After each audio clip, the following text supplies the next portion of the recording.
c'est tous les jours de manche. Bonjour. Arnaud de Manche ce matin, est il fait avec frisquet. nous. Hein.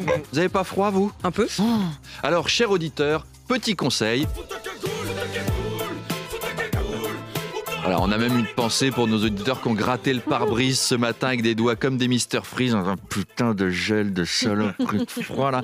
On a sorti les gros pulls. Regardez Amélie Rosic. Elle a un J'ai mis look le ce col roulé. matin. On dirait qu'elle... poncho. C'est le moment Ah, d'allumer la télé. c'est- Canal c'est 23, très vous beau. verrez le mini Franchement. poncho Ah ouais, non mais on dirait qu'elle va d'Amélie nous... Rosic. On dirait qu'elle va nous servir une tartiflette dans un restaurant d'altitude.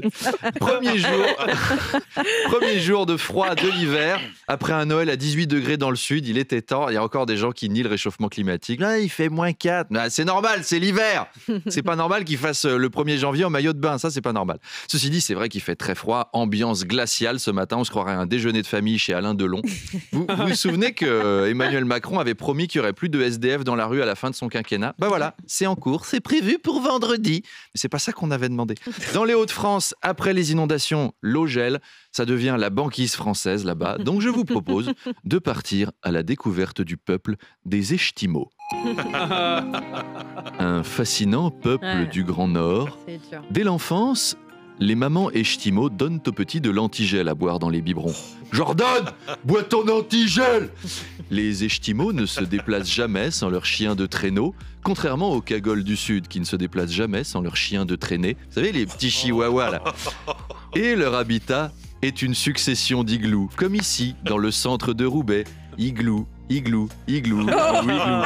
Il est des nôtres. Bon allez, bon courage les Esquimaux. Et on les embrasse On les particulièrement embrasse, fort ce évidemment. matin. Elisabeth Borne n'est plus la première ministre. Elle a remis sa démission hier. Oui, alors ce matin, voilà, on se réveille dans un monde sans Elisabeth Borne. C'est dur. Ben voilà, petit hommage. Sur le fondement de l'article 49, alinéa 3 de la Constitution, j'engage la responsabilité de mon gouvernement. Oui, ben voilà, un artiste qui nous quitte, on met son plus grand tube. Hein. Quand Michel Sardou va mourir, ce sera pareil, on mettra les lacs du Connemara.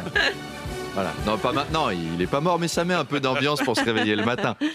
Emmanuel Macron a rencontré Babou hier et les deux se sont séparés, et puis plein de ministres vont suivre. Hein. Macron, il aura consommé un nombre impressionnant de ministres depuis son arrivée à l'Élysée. En fait, c'est Thierry Lhermitte dans Les Bronzés. Vous savez, il a raccompagné Elisabeth Borne sur le perron. Sous le tapis, sous Babou, il y avait une balance. Après, il est allé voir l'huissier. Alors, elle fait combien? Babou, 54 kilos. Et au total, waouh 8775, putain. En 6 ans, je me serais tapé 8775 kilos de ministre. Des fois, je me dégoûte. Donc voilà. Vous l'avez la rêve, vous l'avez la Ouais, séquence. ouais. Voilà, Elisabeth Borne nous quitte. Oui, parce qu'en fait, ce qui n'allait pas en France, c'était Elisabeth Borne. Hein. Alors, Mais on en oui, parlait sûr, tous, on bien en parlait sûr. tous. À ton avis, pourquoi on est en retard sur la Chine? Ah bah, Elisabeth Borne. Désormais, tout va aller mieux. C'est Attal ou de Normandie qui devraient prendre la suite. Je veux dire, au Kremlin, ils chient dans leur froc. Hein. Avec Xi Jinping, ils sentent que la France, ça va pas être la même mayonnaise. Ça tremble dans les chancelleries. Ce matin, donc, c'est Gabriel Attal qui tire la corde, 34 ans. Je pensais pas vivre ça un jour, un ministre plus jeune, un premier ministre plus jeune que moi. Franchement, ça vous fout pas un coup de vieux? Moi, oui. Hein, putain, déjà, quand les footballeurs partent à la retraite à 33 ans, j'ai mal, mais là... Ah. Alors, l'autre favori, à part Gabriel Attal, c'était Julien de Normandie. Mais bon, sauf surprise, voilà, le débarquement de Normandie n'aura pas lieu à Matignon. Ça s'est pas joué à grand-chose, ça s'est joué à un coup de fil. Macron, il était au téléphone, il a demandé « On peut me passer de Normandie au téléphone ?» Oui? Merci. Allô? Ça va? Comment il va, mon petit Normandie? C'est Manu. Dis-moi, tu verrais qui au gouvernement? Simpler à la culture me semble une évidence.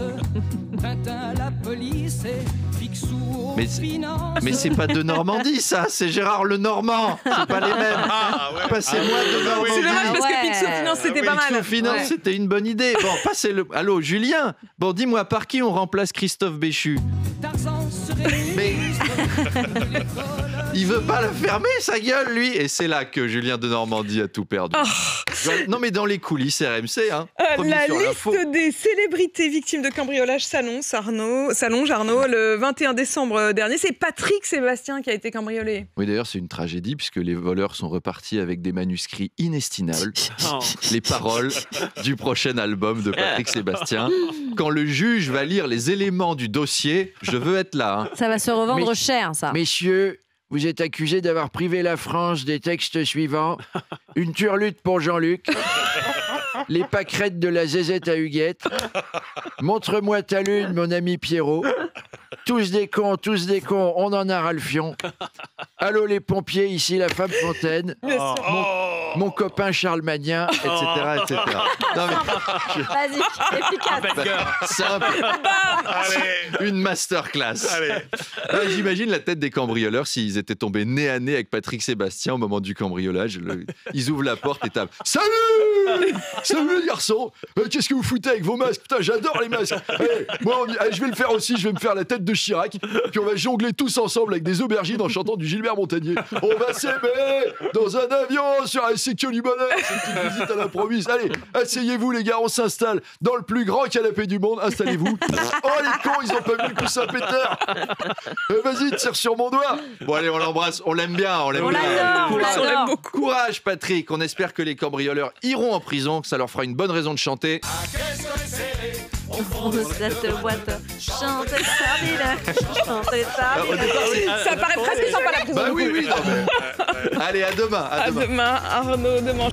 Arnaud Demanche. Oui, bonjour. Arnaud, l'invité du face-à-face ce matin, c'est le député de la France Insoumise, coordinateur de la France Insoumise, Manuel Bompard. Oui, puis c'est normal de le recevoir hein, quand il fait froid comme ce matin. On a tous envie de s'enfiler un Bompard. Attention. Un riche. Ah oui. C'est pas vraiment des pulls en cachemire à 300 balles, la France de Manuel Bompard. Donc, Manuel Bompard réagira à la probabilité de voir Gabriel Attal Premier ministre. Alors, on dit Gabriel Attal est jeune, mais bon, il a 34 ans, hein, Manuel Bompard, il n'est pas tellement plus vieux, il a 37 ans. Et c'est là que tu vois que ta tête, l'âge de ta tête, c'est pas forcément l'âge de ta carte d'identité, parce que je leur donnais 30 ans d'écart facile aux deux, hein, pas 3. Attal, il fait 19, Bompard 51. Alors si Jean-Luc Mélenchon avait été élu en 2017, ben c'est les députés insoumis actuels qui auraient été au gouvernement. Bon, Manuel Bompard, c'est un mathématicien, il aurait fait des merveilles à l'économie. À partir du moment où la croissance atteint 0,32% sur le territoire alsacien, Madame de Malherbe, si on prend en compte l'intégration des pourcentages cumulés dans une fonction non linéaire, on peut estimer une hausse du budget de l'agglomération strasbourgeoise de 765 341 € TTC. Parfait. Par contre, j'aurais eu plus de mal avec Ercilia Soudet au ministère des Affaires étrangères. Vous voyez qui c'est, Ercilia Soudet? C'est l'insoumise qui embarrasse les insoumis, il faut quand même le faire. C'est leur Nadine Morano locale. C'est la petite qui s'habille avec des robes trop petites. C'est celle qui a une indulgence romantique pour le Hamas et qui rigole bêtement quand elle en parle. Eh ben, elle, au Quai d'Orsay, ça aurait été un poème. Alors, l'État israélien est un État terroriste qui attaque les démocrates du Hamas et puis nos amis communistes chinois, bah, ils ont le droit de se défendre en envahissant les capitalistes taïwanais. Et puis les Ukrainiens, ils ont des petites bites face à la Russie. Horrible, hein? On aurait été en guerre avec tout le monde en 8 jours. Je vous recommande d'écouter la vraie et finalement vous y êtes pleinement. Ah bah, ça a été bossé. Hein. Allez, assez de politique fiction, retour à la vraie politique avec Manuel Bompard à 8h30. Arnaud Demanche, qui sera d'ailleurs, sur scène, et on vous offre des places VIP, 4 places VIP à gagner au 32-16 pour le spectacle d'Arnaud qui sera samedi à Montpellier. Et pour cela, vous nous appelez au 32-16.